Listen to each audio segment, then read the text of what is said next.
नमस्कार। और मेरे साथ इस समय दिलडोशी कांग्रेस सेवा दल के अध्यक्ष हैं पंकज राय जी, और इनसे हम बात करेंगे, कुछ अपनी बातें रखेंगे पार्टी को लेकर। और भारत जोड़ो यात्रा में भी शामिल होकर आए हैं। तो पंकज जी, भारत जोड़ो यात्रा में भी आप जाकर आए, तो क्या रिस्पॉन्स रहा, लोगों की प्रतिक्रियाएं करें, वहाँ आसपास के लोगों से आप लोगों ने मिले भी होंगे, बातचीत किए होंगे।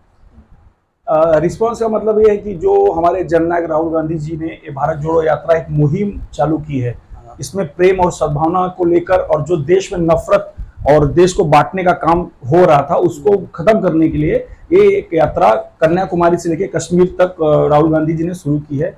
इसका रिस्पांस का मतलब ये है कि घर घर से लोग निकल कर राहुल जी से मिलने के लिए आ रहे हैं। वहां का अनुभव कैसा रहा? यात्रा में आप चले, काफी आप लोग पदयात्रा, आप 2 बार गए, नांदेड़ भी आप गए और सेगांव में भी गए आप, तो वो क्या रहा? वहाँ के जो स्थानीय लोग जो होते थे लोकल, उनका क्या? लोग वहाँ पे गांधी परिवार का एक नया चिराग जो तीसरी चौथी पीढ़ी के आए हैं राहुल जी को देखने के लिए लोग मैदान में आकर उनसे मिलते थे, और उनसे जो देश में नफरत, महंगाई, बेरोजगारी भरी हुई है, लोग आके उनसे राहुल जी से चर्चा करते थे कि ये किस तरह से खत्म होगी, क्या करना चाहिए, क्या नहीं करना चाहिए। राहुल जी लगातार चल रहे हैं, रोज कम से कम 20 से 22 किलोमीटर, और कम से कम रोज 500 से 700 1000 से ज्यादा लोगों से रोज मिलते हैं, और तरह तरह की उनकी जो मुश्किलें आ रही हैं, किसानों को, मजदूरों को, नोटबंदी के बाद, जीएसटी के बाद क्या तकलीफें आई, वो सुनते हैं और उस पर क्या करना चाहिए उसके उपाय ढूंढ के लेते हैं। और जो प्रेम और सद्भावना के साथ लोग राहुल जी से मिलना चाहते हैं, वो इस यात्रा में नांदेड़ में देखने के एक भीड़, एक जन सैलाब उमड़ के आ रहा है।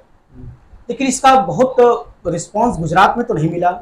नहीं, देखिए, ये यात्रा पहले ही राहुल जी ने कहा था कि एक राजनीतिक उद्देश्य से यात्रा नहीं है, ये देश को देश से जोड़ने और प्रेम और सद्भावना लाने के लिए यात्रा की गई है। इसका रिस्पांस जो आगे आने वाले समय में आपको दिखेगा।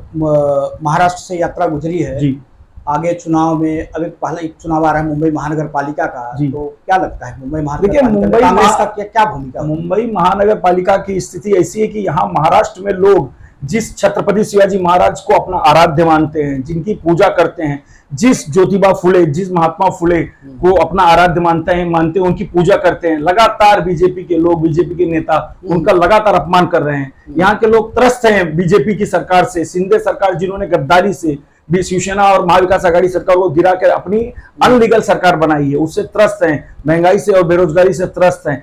50 करोड़ में लोग बिक के एक सरकार बनाए हैं, उससे लोग त्रस्त। आगे आने वाली महानगर पालिका के चुनाव में आपको दिखेगा कि यहाँ के एक एक प्रतिनिधि को, बीजेपी नगर सेवक को हराने का काम यहाँ की जनता करेगी। क्या महाविकास आघाड़ी जो है साथ में मिलकर चुनाव जैसा आसार दिख रहा है कि हमारे विचार एक हैं, और इस गद्दार सरकार को, इस 50 खोखे वाली सरकार को हराने के लिए सबको करीब करीब महाविकास आघाड़ी सरकार मिलकर लड़ने वाली है। और कल महाविकास आघाड़ी सरकार इन जो छत्रपति शिवाजी महाराज और महात्मा फुले जी, ज्योतिबा फुले जी का अपमान ये सरकार के लोग लगातार कर रहे हैं, मंत्री कर रहे हैं, उसके अपमान के विरोध में कल एक रैली महाविकास आघाड़ी के द्वारा की जा रही है।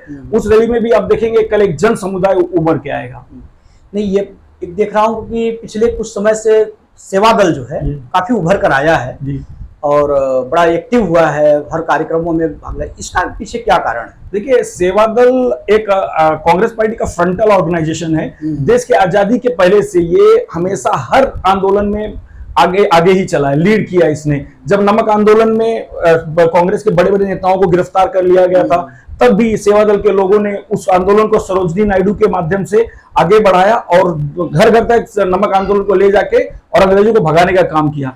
कुछ समय ऐसा हुआ कि कांग्रेस में थोड़ा सा जो गुटबाजी के कारण सेवा दल दब गया था, लेकिन फिर हमारे राष्ट्रीय अध्यक्ष लालजी देसाई और मुंबई के अध्यक्ष मनचंदा जी के नेतृत्व में ये सेवा दल की टीम फिर से जोरदार काम कर रही है, और आगे आने वाले समय में सेवा दल फिर से आगे आके नेतृत्व करेगा कांग्रेस पार्टी का।